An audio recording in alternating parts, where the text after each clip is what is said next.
Assalamualaikum warahmatullahi wabarakatuh. Hello guys, di video kali ini aku akan menjelaskan fraud, internal control, and cash. So, apakah itu? Fraud atau kecurangan adalah tindakan yang disengaja dan melanggar hukum dengan tujuan untuk mendapatkan keuntungan pribadi, serta tindakan tersebut biasanya merugikan pihak lain. Contoh-contoh tindakan fraud yaitu memanipulasi data penjualan untuk mendapatkan bonus, memanipulasi penerimaan barang, memanipulasi nilai kwitansi, dan lain-lain. Lalu, mengapa fraud terjadi dan apa penyebabnya? Terdapat beberapa teori yang menyebutkan penyebab orang melakukan fraud, yaitu pertama, fraud triangle, yang disebabkan oleh pressure, tekanan keuangan, opportunity, kesempatan, dan rasionalisasi. Pressure atau tekanan keuangan. Seseorang dapat terdorong untuk berbuat curang karena masalah keuangan pribadi, seperti hutang, cicilan, tagihan listrik, ataupun kebutuhan finansial yang lain. Selain itu, bisa juga disebabkan oleh target kerja yang tidak realistis. Maka kondisi ini bisa memicu seseorang untuk melakukan kecurangan. Misalnya, dia mengkorupsi dana perusahaan untuk kepentingan pribadi. Adapun opportunity atau kesempatan, misalnya ada seorang staf akuntan mungkin menyadari bahwa audit keuangan tidak dilakukan setiap hari, maka bisa saja seorang staf itu memanfaatkan peluang tersebut untuk menggelapkan dana perusahaan. Lalu rasionalisasi, yaitu menganggap tindakannya itu boleh. Jadi, seseorang yang berbuat curang juga akan berpikir bahwa kecurangan yang dilakukannya itu adalah benar, sebab dia berpikir dan meyakinkan dirinya bahwa dia akan menggantikan uangnya yang diambil akan digantikan nantinya. Yang kedua, fraud diamond. Adanya capability merupakan faktor penyebab selain ketiga faktor dalam fraud triangle. Lalu yang ketiga, fraud pentagon, yaitu fraud yang disebabkan oleh pressure, rationalization, opportunity, capability, dan arogansi. Nah, ketiga poin di atas merupakan penyebab fraud yang mengalami perkembangan dari triangle atau segitiga hingga pentagon, yaitu segi 5. Untuk mencegah tindakan fraud atau kecurangan yang dilakukan oleh karyawan, maka perusahaan menerapkan internal control atau pengendalian internal. Internal control adalah suatu sistem yang dijalankan oleh seluruh elemen perusahaan dengan tujuan untuk menjaga aset perusahaan, meningkatkan akurasi dan keandalan laporan keuangan, meningkatkan efisiensi operasional, dan memastikan ketaatan terhadap hukum. Terdapat 5 komponen utama internal control, yaitu pertama, control environment, yaitu lingkungan pengendalian. Kedua, risk assessment atau penilaian risiko. 3, control activities, yaitu aktivitas pengendalian. Yang keempat, information and communication, komunikasi dan informasi. Dan yang terakhir, yang kelima, yaitu monitoring, pengawasan. Sebagai salah satu bentuk pengendalian internal, perusahaan menyimpan sebagian besar dananya di bank, serta mengelola cash dalam jumlah kecil atau petty cash untuk keperluan pembayaran beban-beban yang tidak dapat dilakukan dengan menggunakan cek ataupun giro. Cash equivalent. Kas merupakan aset yang paling liquid atau lancar dan sangat dibutuhkan perusahaan untuk membayar listrik, gaji karyawan, dividen maupun pembayaran utang jatuh tempo. Nah, akun kas dilaporkan perusahaan di neraca dan masuk ke dalam aset lancar.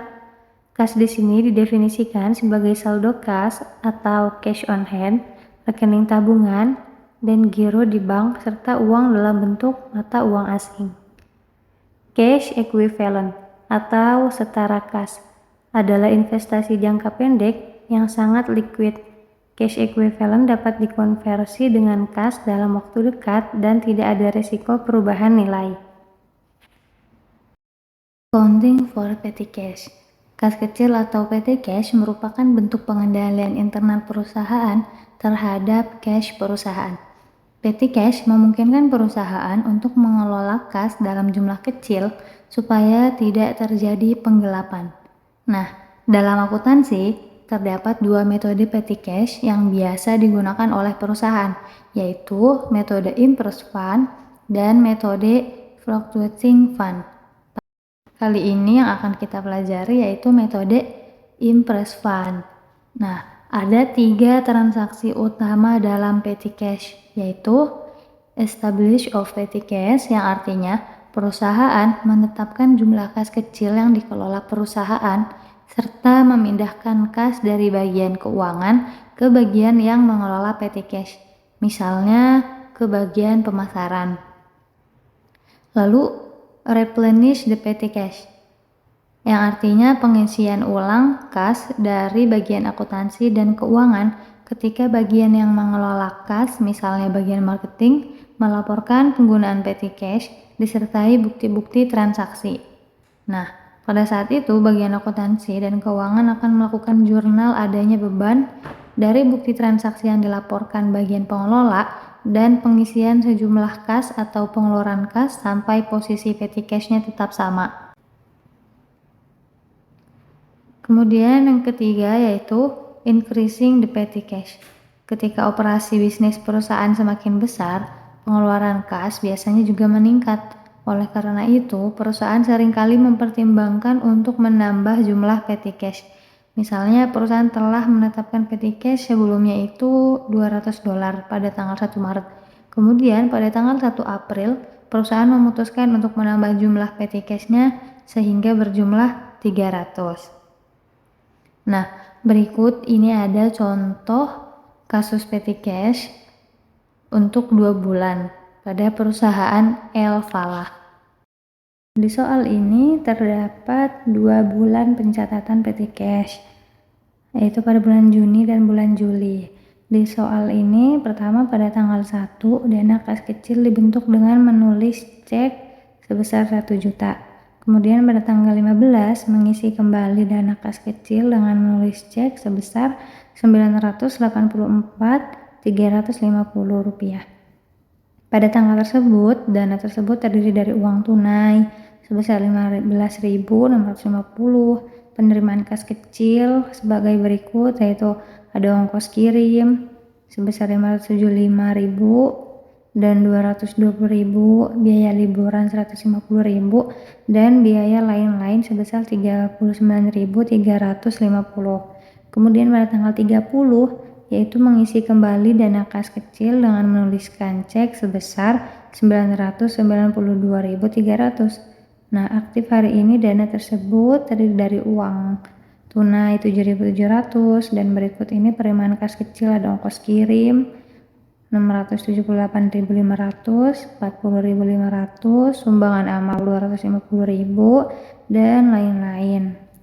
Pengeluaran Rp16.300. Kemudian di bulan Juli mengisi kembali dana kas kecil dengan menulis cek sebesar Rp960.000. Pada tanggal tersebut dana tersebut terdiri dari uang tunai Rp40.000, penerimaan kas kecil yaitu ada ongkos kirim Rp600.000, Rp60.000, biaya hiburan Rp180.000 dan biaya lain-lain. Begitupun pada tanggal 16 Juli yaitu meningkatkan jumlah dana kas kecil menjadi 2 juta, yaitu dengan menulis cek sebesar 1 juta. Dan inilah penulisan jurnalnya. Kita masukin kayak gini. Nah, di sini pada tanggal 30 Juni total pengeluaran sebesar Rp985.300. Nah, sedangkan permintaan pengisian kas itu sebesar Rp992.300, lebih besar dari pengeluaran. Sehingga akuntan akan membuat jurnal dengan akun tambahan, yaitu cash over and sort, yang berfungsi untuk menyeimbangkan perjurnalan dalam kasus transaksi tanggal 30 Juni, yaitu cash over and sort didebitkan. Bank reconciliation terjadi karena perusahaan menyimpan sebagian kas perusahaan di bank sehingga hal ini menyebabkan ada dua pihak yang mencatat atas transaksi kas tersebut, yaitu pihak bank dan pihak perusahaan. Bank reconciliation merupakan proses penyamaan pencatatan transaksi internal perusahaan dengan catatan bank yang tertera pada rekening koran. Nah, bank reconciliation ini dibuat jika pada akhir periode saldo cash menurut catatan bank atau rekening koran berbeda dengan saldo cash menurut catatan internal perusahaan. Hal ini dapat terjadi karena adanya transaksi yang belum dicatat oleh salah satu pihak atau adanya kesalahan pencatatan nilai transaksi yang terjadi.